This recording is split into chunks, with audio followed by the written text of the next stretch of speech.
Hey, good morning, Teresa. Welcome back to the Hey. USA.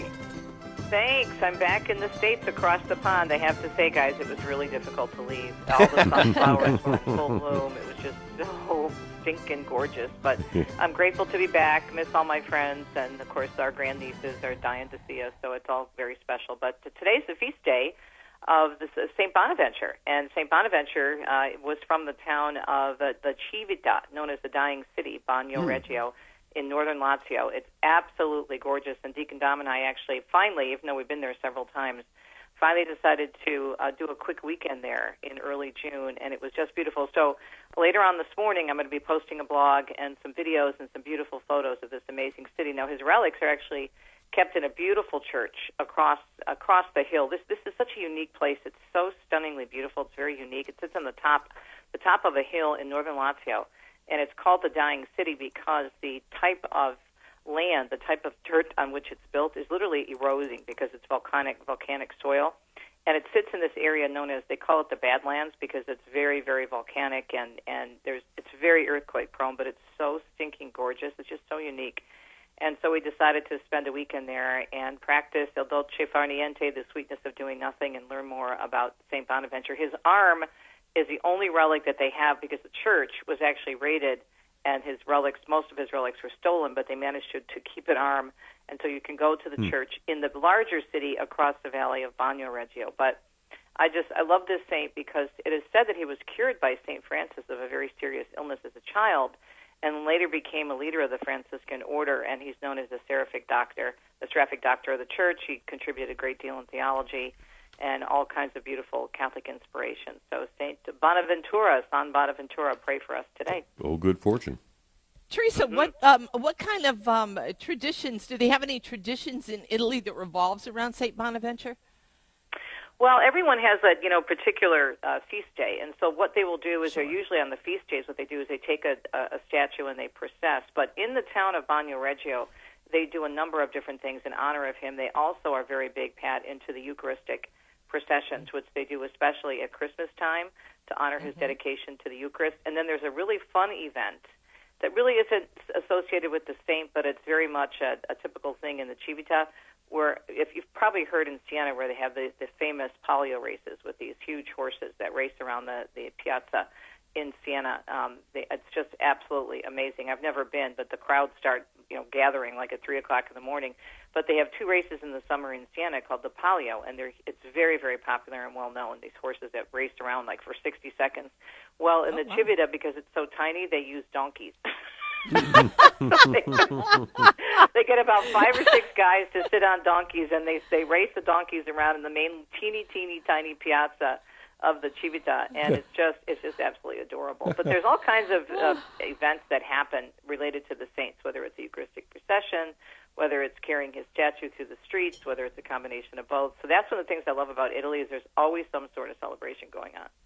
Yeah, and remember, if you don't have it yet, Italy's Shrines and Wonders, Discovering Sacred Spaces, Fascinating Places and Destinations Off the Beaten Path.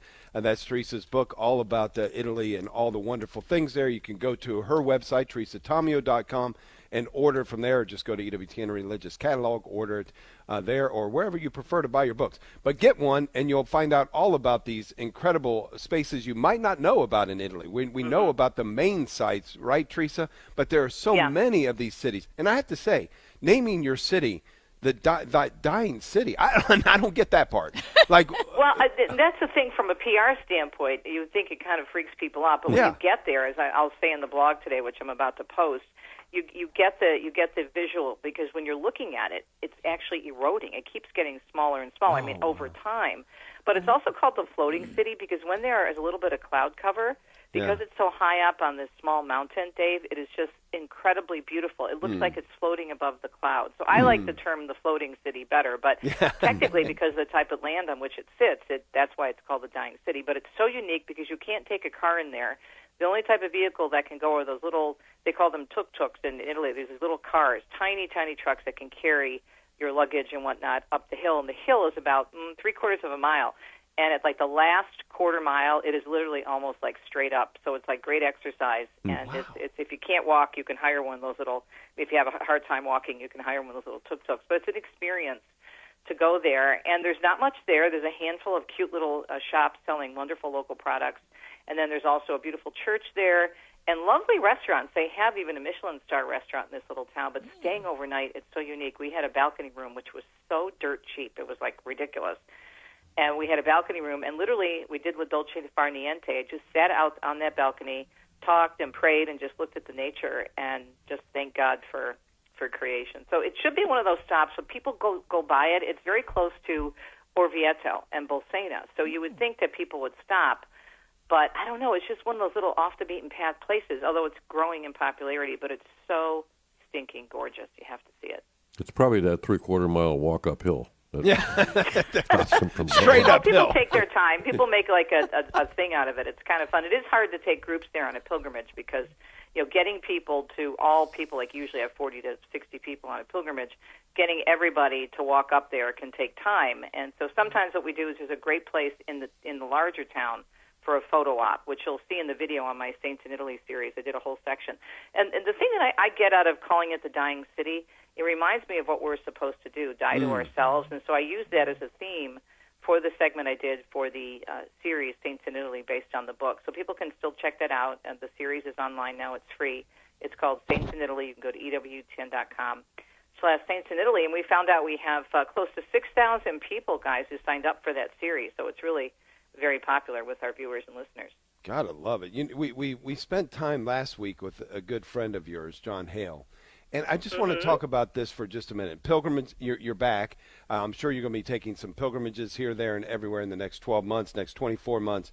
What a wonderful conversation with John and everything going on with the pilgrimage company and just a fabulous family gathered in that organization, Teresa, right? Well, what's so great is it really is. I mean, John, his brother-in-law, David DeFranco, who, of course, is Italian, they run corporate travel. And his brother-in-law, Joey, also runs the international division, which does what they call exceptional journeys. And many of those trips are the ones that we are helping to organize. And matter of fact, we have the trip, as I mentioned, I think the last time I was on. We're going to be talking about it tomorrow a little bit more. We've got this beautiful pilgrimage that we're doing with Dr. Bunsen, which is next year. We've got 2 sold-out pilgrimages coming up this year, the wine pilgrimage, the Women in New Evangelization with myself and Kelly Walquist, and then, of course, our couples trip, which is coming up in late October.